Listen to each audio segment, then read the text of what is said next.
দেখো এখানে একটা ভুল বোঝাবুঝি হচ্ছে। কথাটা নিশ্চয়ই তোমার খুব প্রিয়। আর্কাইভ রুমে যখন আটকে গিয়েছিলে তখনও একই কথা বলেছিলে। ওই দিনের ঘটনা নিশ্চয়ই ভুলে যাওনি।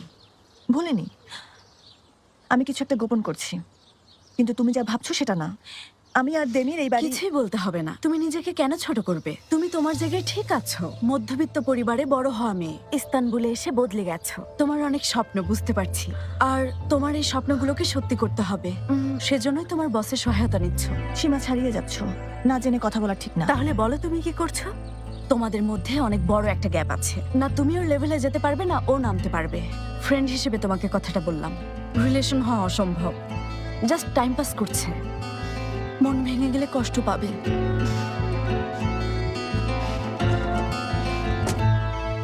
ব্রাভো, কি সুন্দর সমাধান করে দিলে। সত্যি বলতে তোমার এই অসুস্থ মস্তিষ্ক এছাড়া আর কি বা ভাবতে পারে বলো? আর তুমি তোমার বাবার সম্পদ আদায় করার জন্য দেমিরের সাথে চুক্তি করেছিলে। কি সুন্দর একটা গেম খেলেছো তুমি। হ্যাঁ, যদি ভুলে যাও মনে করিয়ে দিলাম, নিজেকে নিয়ে যা ইচ্ছে করো। কিন্তু কখনো যদি শুনি ক্ষতি করার উদ্দেশ্যে আমার নামে তুমি মিথ্যে কথা বলে সবাইকে বিভ্রান্ত করার চেষ্টা করছো, তাহলে পস্তাতে হবে। তাই তোমাকে সতর্ক করছি। ফ্রেন্ড হিসেবে কথাটা বললাম, আর কিছুই না। তুমি অনেক বোকা ছেলে। কি ভেবেছো তোমার হুমকিতে আমি ভয় পাবো? তুমি ঠিক কি করতে পারো এখন সেটা আমি দেখে ছাড়বো সেলিম।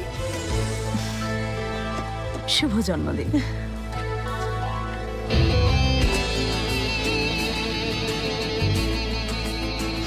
নির্লজ্জ, বেয়াদব।